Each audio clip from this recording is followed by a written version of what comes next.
Hello and welcome to today's lecture on secured communication. This is the second lecture on this topic.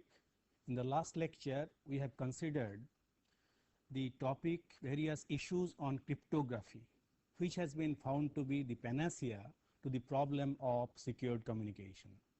And in this lecture, we shall cover various topics essentially which are applications of cryptography, and we shall see how cryptography can be used to achieve secured communication, particularly the 4 different types of services required in secured communication.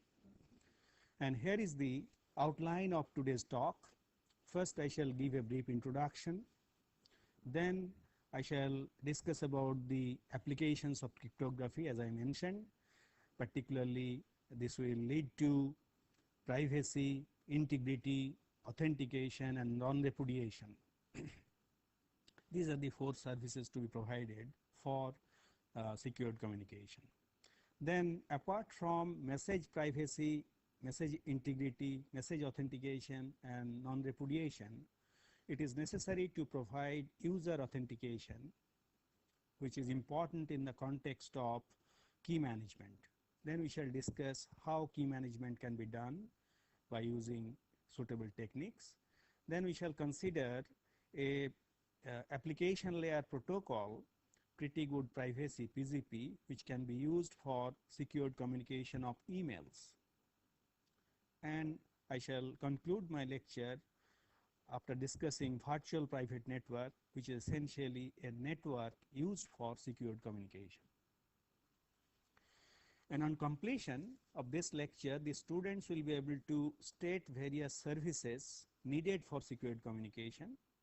They will be able to explain how the 4 services such as privacy, authentication, integrity, and non-repudiation are achieved using cryptography.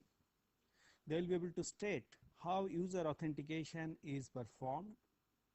They will be able to explain how PGP protocol, that pretty good privacy protocol, works, and also they will be able to explain how virtual private network works. So, as I mentioned in the last lecture, these are the 4 important services required for secured communication. The first one is privacy, second one is authentication, third one is integrity, fourth one is non-repudiation. By privacy, we mean a person, say Sita, as I mentioned in cryptography, we normally use 3 characters, the sender, receiver, and the person in the middle. Sender, here we have used the character Sita, the receiver is Ram, and the person in the middle, who is essentially the intruder or eavesdrop, who is trying to impersonate, is Ravan. So, with this background, by privacy we mean a person, say Sita, should be able to send a message to another person, say Ram, privately. By privately we mean even if the message is received by other than Ram, then it will not be intelligible to him or her. So it should be intelligible only to Ram, but not by anybody else. So that is the basic reason for privacy. Second is authentication. After the message is received by Ram, he should be sure that the message has been sent by nobody else but by Sita. That means the authentication of the sender is verified, has to be authenticated. Then the integrity. Ram should be sure that the message has not been tampered on transit. So when the message is passing through a network, unreliable network, it may be tampered by the intruder, say Ravan. So he will try to modify it to his advantage, and if necessary corrupt it, and that should be clear to Ram. Ram should be able to identify if a message is tampered on transit. Finally is the non-repudiation. Ram should be able to prove at a later stage that the message was indeed received from Sita. So there may be a situation when Sita may say at a later stage that a particular message was not sent by her to Ram. So Ram should be able to prove that it was indeed sent by Sita. So that is the requirement, service requirement from, I mean, in the context of non-repudiation. First, we shall focus on privacy. How privacy can be achieved by using cryptography. It can be achieved by cryptography by using shared key or symmetric key approach. Here what can be done? Sita can convert the plain text into cipher text by encrypting it with the help of a shared key. And so encrypted message is now sent through the medium which is not safe. So in the middle, the Ravan may try to get access of it, but it will not be intelligible, it will be unintelligible to Ravan. So after it reaches Ram, he should be able to decrypt it with the help of the same shared key and get back the message. So the privacy is satisfied here, because even if Ravan gets the message, it will not be understandable to him. So here the basic issue is that key is shared between Ram and Sita, and particularly in shared key approach we require a very large number of keys, and that is one important problem, and how it can be resolved we shall discuss later. Then comes the privacy by using public key cryptography. Here what is being done? Sita performs encryption, so that means converts the plain text into cipher text with the help of the public key of Ram. So the public key of Ram is used to do the encryption, and the encrypted message traverses through the medium, unreliable medium, and as it reaches Ram, then decryption can be done with the help of the private key of Ram. So Ram can do the decryption by using his private key to get back the plain text from the cipher text. So this is how the privacy of the message is preserved by this technique. So in this case the problem is, you see, the Sita is using the public key of Ram. So it is necessary to verify that the public key indeed belongs to Ram, not by some imposter. So if an imposter sends a public key to Sita, and if she uses that public key for sending through the medium, then the purpose will be lost. So this has to be verified in the context of public key cryptography, when you use public key cryptography. So you have seen how privacy can be maintained by using shared key cryptography and by public key cryptography. Let us now focus on the other three aspects or services required, that is authentication, integrity and non-repudiation. And these three services can be achieved by using a technique known as digital signature. What is digital signature? Let us try to understand. The idea of digital signature is very similar to signing a document. Normally whenever we send a document, and particularly if it is legal document or something else, on each page signature is given. So that signature actually authenticates the document, and somewhat similar technique is used here. However, here the signature, whereby signature we mean some kind of encryption is being done. How it is done is explained here by using the public key cryptography. Here Sita does the encryption by using the private key of Sita. So private key of Sita is being used here for doing the encryption of the plain text, and the cipher text passes through the network, and as it reaches the receiver Ram, he does the decryption by using the public key of Sita. So here you see the public key of Sita is used to do the decryption, and private key of Sita is being used to do the encryption. So by this process Ram is able to achieve all the three services required. For example, authentication is done because here RAM is doing the decryption by using the public key of CITA. That means if it was not received from CITA, if it was not received from CITA, then obviously the encryption, decryption would not have been possible by using the public key of CITA. So it does authentication.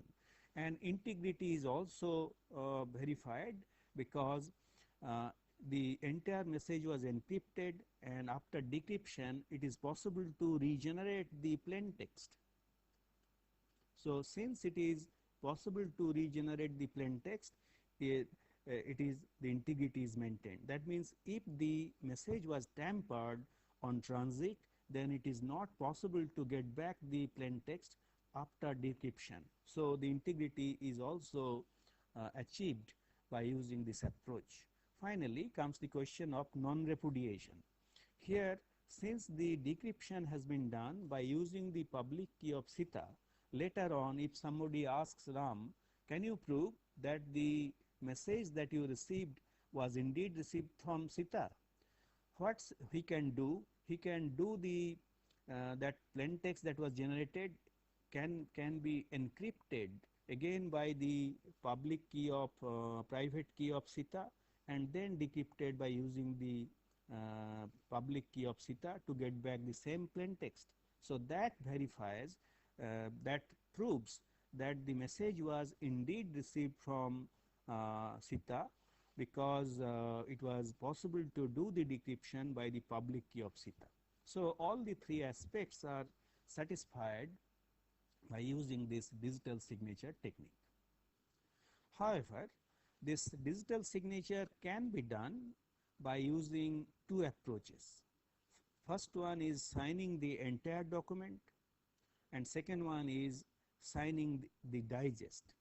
So if signing the entire document is done, that is possibly better, but it is not very efficient, because the message can contain can be very large, and so encryption will take a lot of time, but particularly by using the public key cryptography. As you know, in public key cryptography, the size of the key is quite large, more than 256 bits, and as a consequence the encryption takes very long time. So if it is done on the entire message, it will take very long time, so it is not very efficient.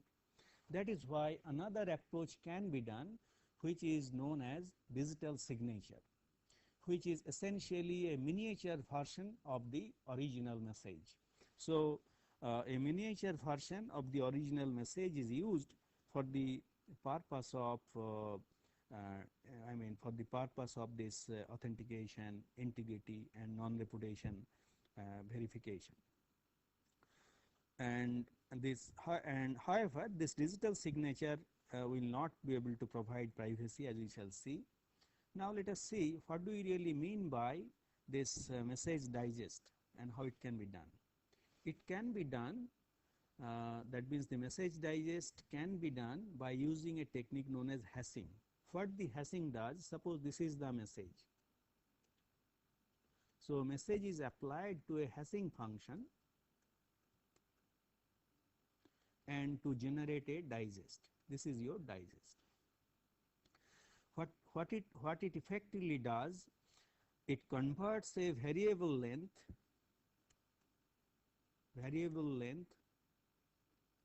message, converts it into a fixed length, as it is written here, fixed length digest. So it is somewhat similar to generating CRC or checksum. We have seen that for the purpose of error detection, checksum or cyclic redundancy codes are used, and those checksum and cyclic redundancy codes are either 16-bit or 32-bit long, and those are generated from a long message.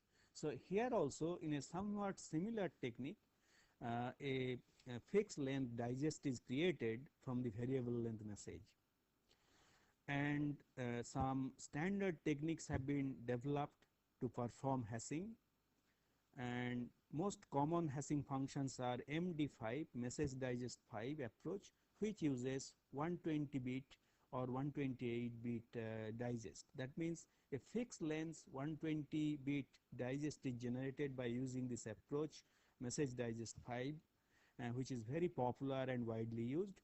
There is another approach, secured hash algorithm 1, SHA1, which uses 160-bit digest, and obviously SHA1 is much more secure than the MD5 because it uses 160-bit instead of 120-bit.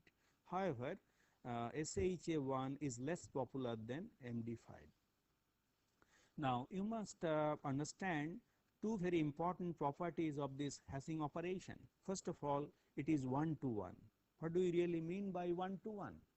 For each message, the digest has to be unique. That means the digest that is created has to be unique for a given message, and that requirement is satisfied if the digest is about 128-bit. So if it is chosen about 128-bit, then that condition is satisfied, and or 128-bit or more than 128-bit. And another condition that has to be said that is satisfied is it is one way. That means from the message you can generate the digest, but you cannot really generate the message from the digest. That means the reverse process is not possible. So a message cannot be generated from the digest, and that's why it is one way. So these two properties are to be satisfied for the message digest to be successful. Let us see how the signing is done on the digest. So signing the digest is performed. So here again we are using the private key, that public key approach to do the signing on the digest. Here Sita is generating a message, then some hashing operation is performed, maybe MD5. MD5 is version 5 is used to do the hashing to generate, say, 120-bit digest. This 128-bit digest is encrypted by using Sita's private key, and then that signed digest is sent along with the message to RAM. So the RAM not only the message is being sent, but the signed digest is also sent. So here you see the signed digest is encrypted version of the digest. On the other hand, the message is not encrypted. As a result, it does not give you the privacy. So privacy is not provided by this approach. However, it provides the other three functions that I have mentioned, that authentication, integrity, and non-repudiation. Now let us see what is done at the other end. At the other end, RAM receives the message along with the signed digest. Then the signed digest is decrypted by using Sita's public key. Since the encryption was done by using Sita's private key, the decryption can be done by using Sita's public key. So after doing the decryption, the digest is created. Now the message is now received in its original form, in plain text form. This plain text form message again is used to generate the digest by using the hashing operation. That is, again the MD5 is used to generate the hashing, and the digest is created. If these two digests are same, they are compared. If they are same, then the authentication, integrity, and non-repudiation is satisfied. So digest created using the received message is compared with the decrypted digest. So in this way, the message digest is used to perform the three operations I have mentioned. Now, apart from this message authentication, checking authentication of the integrity of the message, it is necessary to do user authentication, and this is related to essentially key management. And it is how the user authentication can be done is explained here. This can be done in various ways. The first approach is based on symmetric key cryptography. Here what is being done, Sita sends her identity and password. So identity and password is being sent in encrypted form by using that shared key KSR. KSR is essentially the shared key between Sita and Ram. SR stands for Sita and Ram. So the shared key is being used to do the encryption, where the identity of Sita along with password is sent to Ram. Then Ram now knows that it is the message is indeed coming from Sita. So the user authentication is being performed, and then the message communication take place. Sita can send message by using the encryption based on that shared key KSR. So in this way message communication can go on. However, here this particular approach has some problem. First problem is the intruder can cause damage without accessing it. That means whenever this particular message is going through the network, then the intruder or Ravan can get hold of it, can modify it and send it. So it can cause damage without accessing it. So in such a case, Ram will not be able to verify, will not be able to authenticate Sita. Secondly, the intruder what can do, instead of this particular message can be replayed, can be generated twice. Suppose Sita is sending a message to a banker to make some payment. Now one message is sent to pay, let's assume 10,000 rupees. Another message can be replayed, can be resent by the imposter or intruder, and as a consequence two payments are being made, although Sita has sent only one message for making the payment. So the banker is making two payments instead of one payment, because the same message was resent by the intruder twice, and this is known as replay attack. So you have to overcome this replay attack, and how it can be done is explained later. This problem can be overcome by using a approach known as N-ones. A random number is used only once to challenge to do the authentication. What is being done, after Sita sends her identity, the Ram receives that identity, then the Ram sends a no ones, that means one random Ram number RR, that means it has been generated by Ram, a random number which is being sent to Sita. So as a challenge it is being sent to Sita, and after Sita receives it, she does encryption. She responds by sending the encrypted form of this random number RR, and after receiving that, Ram is happy because now he is confident that the message is indeed coming from Sita, and this particular approach is known as challenge response protocol. So by using this challenge response protocol, the above problem is verified, because after a session is created, that resending of message cannot be done twice. However, in this particular situation, Ram is able to authenticate the user Sita, but Sita is not able to authenticate Ram. So to do that, one can use two-way authentication. So in this particular case, Sita sends her identity to Ram. Ram sends the challenge by sending RR, which is that random number, to Sita. Sita sends the encrypted version of RR to Ram. Ram now is now confident that the message is coming from Sita. Then Ram also sends one message.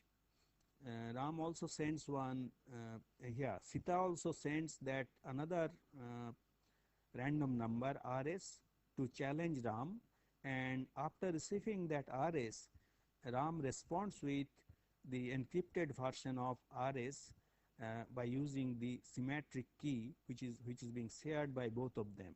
Then they can communicate under the cover of KSR. So in this way verification is done, two-way verification is done. However, this particular approach requires more number of communications of messages, and this can be reduced as it is shown in this approach. Here, instead of 5 messages, only 3 messages can suffice. That's why it is a shortened two-way authentication approach. What is being done here? Sita not only sends her identity but also that random number in a single message to RAM. RAM in turn does the encryption of that random number and sends the encrypted version along with another random number generated by RAM N1s, and that is being sent to Sita. Now Sita in turn does the encryption by using that shared key of RR and sends it to RAM. So in this way, by sending 3 messages, the authentication, the two-party authentication is being performed.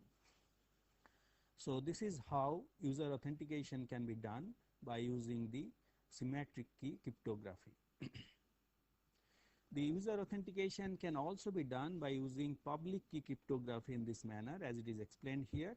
Here again Sita sends a message by sending her identity and the random number RS, and that is being encrypted by using the public key of Sita. So public key of RAM. So it is done, encryption is done by using the public key of RAM. It is known to Sita. Now after receiving that, RAM responds with the encrypted version of the RS, RR and KS. KS is the key generated for that session. So a new session key is being generated and that is being sent in encrypted form and which is encrypted by using ES, that is the public key of Sita, which is known to RAM. So after receiving that, Sita knows that it has been done by RAM, and Sita does the decryption by using her private key and get back RS, RR and KS. Then she sends RR in an encrypted form by using the session key KS to RAM. So in this way, by using public key cryptography, the user authentication can be done. Now, as I mentioned in the last class, the particularly the symmetric key cryptography is not very efficient because of large number of keys to be generated when the number of users is large. As I mentioned, if there is 1 million people who are interested in communication, then you will require 500 billion keys that has to be generated, and that is very difficult to do, and that's why a simpler and efficient technique has to be used for the purpose of key management, and that can be done by one-time session key for 2 parties, and that means per session a key generated only for that session, and that is being used by both the parties for that session, and again in the next session another new key is generated, and that can be done by using a protocol known as Diffie-Hellman key exchange protocol. So this is used to establish a shared secret key per session basis. The prerequisite is, in the beginning, both the parties should know two large numbers n and g. So these two numbers have some properties. First of all, n is a large prime number such that n minus 1 by 2 is also a prime number, and g is also a prime number. As an example, for simplicity, let's assume g is equal to 7 and n is equal to 23. In practice, the numbers are much larger. To explain the approach, I have taken smaller numbers. Now, after n and g are known to both the parties, Sita chooses a large random number x to calculate R1. R1 is equal to g to the power x mod n. Let's assume x is equal to 3. So he creates R1 is equal to g to the power x mod n. That means 7 to the power is R1 is equal to 7 to the power 3 mod n is 23, and that is equal to 21. So this 21 is sent to RAM. Now after receiving this number, the RAM can generate the key by using this approach. K is equal to, after receiving this, the RAM generates it the key by using this 21 to the power 6. 6 is here, y is equal to 6. That has been used by that number has been used by RAM to the power 6 mod 23, and that is equal to 18. So 18 is the key. Now so this is how the key is generated at the RAM's end, which can be used, that means 18 can be used as the shared key. Now let's see what RAM does. RAM calculates R2 is equal to g to the power y mod n. So what is g to the power y mod n? That is equal to, g is equal to, g is equal to 7 to the power, and y is equal to 6, and mod 23, and that is equal to 4. 4 is being sent by RAM to Sita, and after receiving 4, what Sita does, she generates the key. Key is equal to 4 to the power 3. That means g to the power y mod g to the power y, g to the power x. So Sita and Sita does the g to the power x, r2 to the power x mod n mod 23, and again he gets 18. So you see both the parties have generated got the secret key, shared secret key, and so this is essentially working based on number theory. So I have illustrated with small numbers, but when large numbers are used, it is quite safe, but it serves the purpose of generating a shared secret key per session basis. So this is how key management can be done. So apart from this approach, there are other approaches. Another important approach, which is based on what is known as key distribution center, KDC. So key distribution center is essentially a trusted third party which maintains a database of the keys, and it is used, the key distribution center maintains the keys and delivers the keys to different parties. So assigns a symmetric key to both the parties. That is the role of the trusted third party KDC. However, this approach is not foolproof, and a popular authentication protocol has been developed, which is known as Kerberos, which uses the concept of key distribution center, but in addition to key distribution center, it does more, and it actually uses a authentication server AS and a ticket granting server TGS apart from the real data server. So it generates three servers, two servers. One of them is authentication server, second one is ticket granting server, and third one is real data server. Essentially this can be RAM's server. And by using these three servers, the authentication is being done. Let's see how it is being done with the help of this particular diagram. So here, as you can see, Sita is sending a message. Before the message is sent, a six-way protocol is being performed. Sita sends her name to the authentication server AS, and after receiving that identity of Sita, the authentication server generates a session key, that is KSE, and a TGS token to be used by Sita.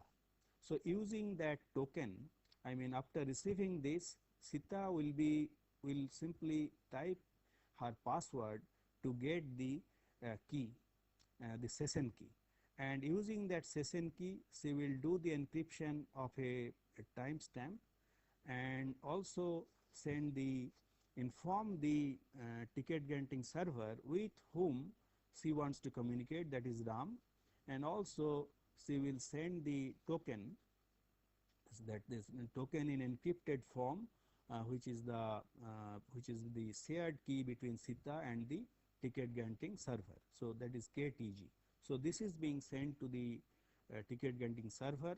Since it is being encrypted by using the shared key between the ticket granting server and Sita, it will accept this request and it will generate 2 tickets. TGS response will be creating a session key for Sita to use with RAM. So you can see session KSE RAM comma KSR, that is being generated, and KSR KR Sita comma SR. So these two tickets are being generated, where you can see this KSR is the session key to be used by Sita for communication with RAM.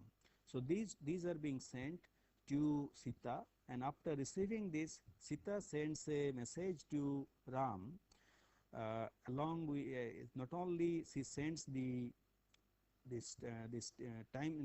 session key. So this is the session key to SUM. That ticket is encrypted by using session key, and also the timestamp.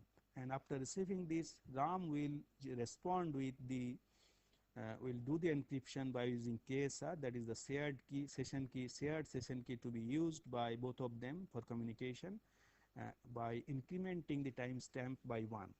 And after this is performed, then both Sita and RAM not only have authenticated their identity, but also they have got a key, shared key to be used by both of them, this KSR. And with under the cover of KSR, under the cover of this this shared symmetric key, both of them will exchange messages. This is how Kerberos work, and this is very popular nowadays. Now, the security measures can be implemented by using the cryptography technique I have discussed at different layers, particularly in network layer, transport layer, and application layer. Implementing in network layer and transport layer is very difficult, because there are many protocols. For each of them you have to develop the suitable protocol for the purpose of security. So it has been found that the implementing the protocol for the application layer is the most efficient and simple, and that is the reason why I shall consider a protocol, application layer protocol, which has been used for sending emails in secured form. It was invented by Phil Zimmermann, and it provides all aspects of security, that means all the 4 aspects that I mentioned in sending an email message. Let's see how it works. Sita is sending an email. First, the hashing is done by using the popular approaches, maybe that HD5 approach.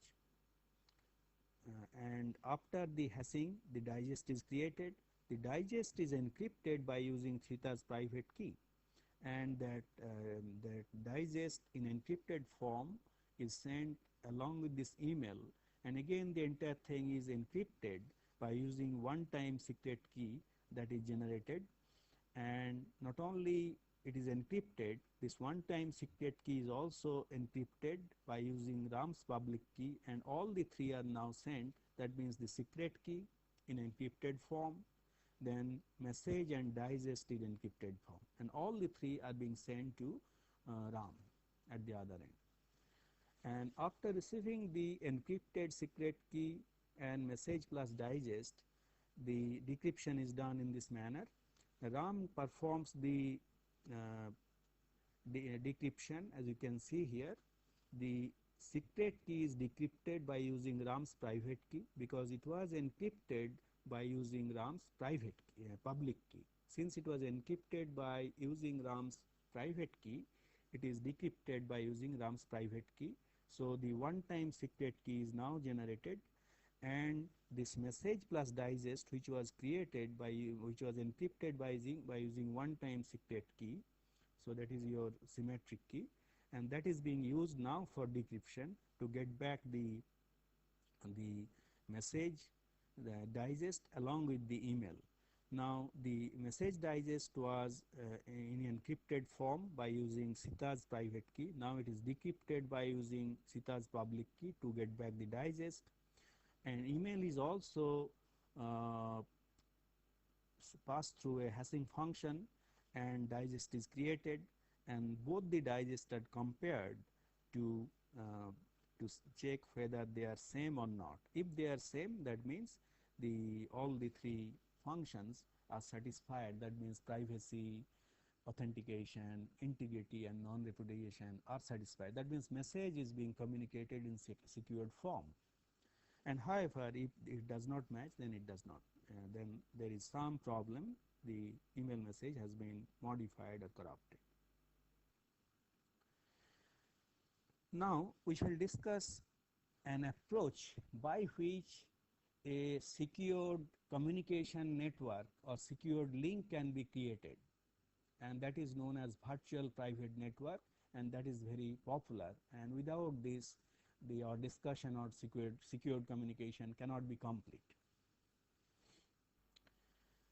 One possible approach for realizing private network for communication communication of intra-organization messages is to connect various sites by using lease line. So if the organization is located in a single building or in a single campus, then there is no problem. A LAN can be, local area network can be created, and they can communicate with each other.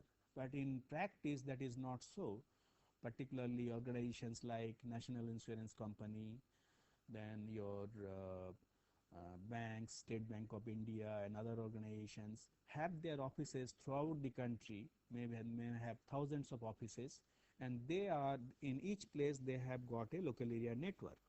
Now they are connected with the help of lease line for communication of their private messages. So only two sites are shown here, site A and site B, but in practice there can be thousands of sites. And in this case, the intra-organization messages can be communicated through this, you can say, private wide area network created with the help of these lease lines. This particular approach is simple, but it also ensures privacy. And the advantage is here one can use private IP addresses, because the IP addresses used in router R1 and R2 need not be a global IP. So there is no need to take permission from the global organization. So the organization itself can create their own IPs and use it under this approach. But it has limited applicability, because these organizations, as I mentioned, banks, insurance companies, they have to serve many people, and to do that there must be some global communication. They have to communicate through internet. So the second approach can be used by using hybrid network. So in this case, what is being done, the intra-organization communications are communicated with the help of lease line through using router R1 and R2. On the other hand, the global global internet communications are being performed through the internet by using another set of routers R3 and R4. So separate path is there for communication of the global messages. So this is hybrid because there is private network and public network, both are being used. But the main problem in this case, and as well as the previous case, where private network is private wide area network is created by using lease lines, satellite links, and various other communication things. This is very costly. So these networks are very costly. Private wide area networks are very expensive. To overcome that, a technique known as virtual private network can be used. So in virtual private network is used for both private and public communications. Not only private message or data, but public communications is also performed by using the internet. So a global internet is used both for private and public communications. You may be asking how you are achieving security in this particular case. So in this particular case, you are using route a pair of routers R1 and R2 between two sites, and in fact all the sites are now connected to this global internet. So the another site is also connected to this internet, another site is also connected to this internet. So there is no need to deploy a public wide area network, because this internet is now available throughout the world, and so each organization has to link it to the internet. However, question arises how the security can be achieved. That can be done by using the concept of virtual private network or VPN. VPN uses IPsec, that's a protocol in the network layer known as Internet Protocol Security in the tunnel mode, and it uses two sets of addressing. As you can see here, this is site 1, this is site 2, and they are connected by using routers. So apart from the IP header and the packet that is being used by this station 150 to send the message to station 250, when it is being sent by R1, it adds another two more headers. First one is IPsec header, and in front of that a new IP header that is being used for communication between R1 and R2 through the internet, that is being used, and this part is now is used as some kind of as payload. So this IP address is not being used. It is sent as payload using these four components of 4 fields of this message. So here it is given in more details, and particularly there are two protocols. The second one is known as encapsulating security protocol, or ESP. And ESP has got, as you can see, provides you source authentication, integrity, and privacy. So this is very useful because it provides all the 3 functionalities or services required. And here is the frame format. Here you can see it adds a ESP header and a ESP trailer, and this is the remaining payload where the you have, as I have already shown to you, this part IP header and rest of the packet is being sent as payload, and a new IP header is generated which is being used, and this ESP header has got two important components: security parameter index and sequence number, and ESP trailer has got padding to provide pad length and next header. I am not going into the detailed explanation of this, but by using this one can a connection oriented service is created, and here the authentication data, that means some kind of digest is created which is being sent along with the packet, and this is communicated through the internet. So you can see here the packet is in the tunnel mode. The message along with the original IP address is sent as payload, and additional fields are used to achieve this authentication, integrity, and privacy by using the the virtual private network. It is virtual. It is virtual because you are not really creating a private network, but you are achieving the benefits of private network. That's why it is virtual private network. That means by using the public network, you are creating a virtual private network for secured communication. Now, it is time to give you the answer to the questions of lecture number 37. First question was, what do you mean by encryption and decryption? As we have already discussed on many occasions, encryption transforms a message that is plain text into a form called ciphertext, which is unintelligible to an unauthorized person. But the authorized person can get back the plain text by doing decryption. So on the other hand, decryption transforms an unintelligible message into a meaningful information by an authorized person by doing the decryption.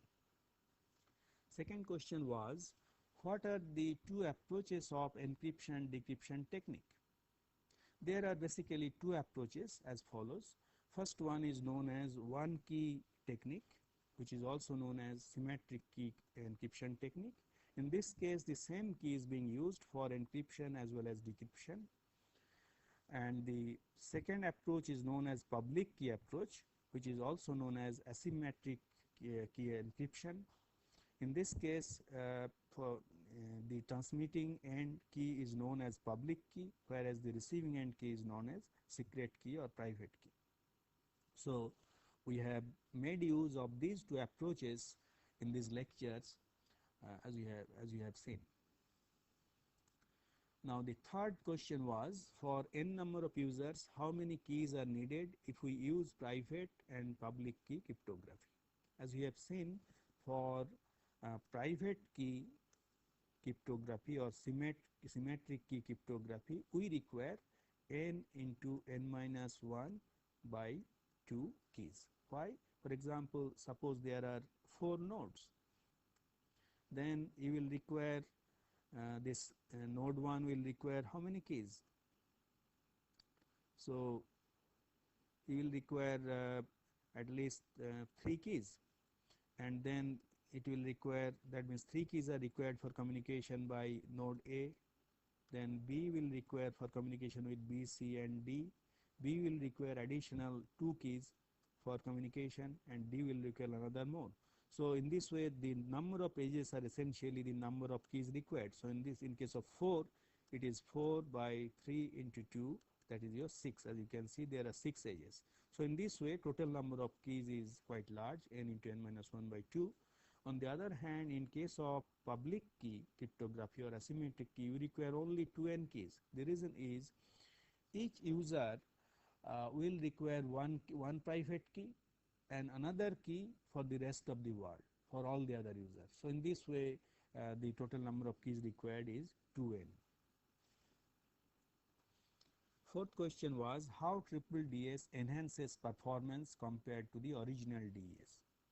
One common complaint against this DES was that it uses a very small key. We have seen the key size was 56 bit, and obviously with 56 bit key, it is not possible to achieve very good security. So how to improve the security at the same time fully, not discarding the DES? And that means by making use DES at the same time to make it more secure, this triple DES was developed. And this effectively increases the key length. What is being done? 2 keys are used to do encryption, followed by decryption, followed by encryption. So, and by doing that, the size of the key effectively is 56 plus 56, that is 112 bit, and 112 bit is considered to be quite reasonable, can give quite reasonable secrecy or security. And that's why this triple DS was invented, and it is quite popular nowadays. Last question was explain how RSA works. The steps for RSA is as follows. It chooses two large prime numbers P and Q, typically around 256 bits. It computes n is equal to P into Q and Z is equal to P minus 1 and Q into Q minus 1. It chooses a number D which is relatively prime to Z, that is P minus 1 into Q minus 1, and it then finds E and E such that E into D mod P minus 1 into Q minus 1 is equal to 1. Then for encryption, it is P to the power E mod n is used, and for decryption, to get back the plain text, C to the power D mod n is used. So this is how RSA works, as we have explained in the last lecture. Now it is time to give you references to the various books that I have used in this lecture. So far as textbooks are concerned, the main textbook that I have used is Data Communications and Networking by Behrouz A. Ferouzan. And apart from this, I have used two more books. On the left side, the book by William Stallings. The name of the book is Data and Computer Communications, published by Prentice Hall of India. The third book is Computer Networks by Andreas Tannenbaum. Again, it is published by Prentice Hall of India. Apart from these textbooks, I have used several reference books. For example, for TCP, when we shall discuss internetworking, this book is very useful, TCP/IP by Douglas E. Comer. Then for wireless communication, there were some lectures on wireless communications. I have used this wireless communication principles and practice by Theodore S. Rappaport, and this is actually published by Pearson. And then you have got a book on satellite communication, which is published by Wiley, and two more reference books which has been used when I discuss data compression. This book is by David Solomon, and on network security, the book is by Charlie Kaufman and two more authors. So these are the reference books I have used in giving my lectures. So with this, we have come to the end of not only today's lecture, but end of the 40-hour lecture series on data communications. Thank you.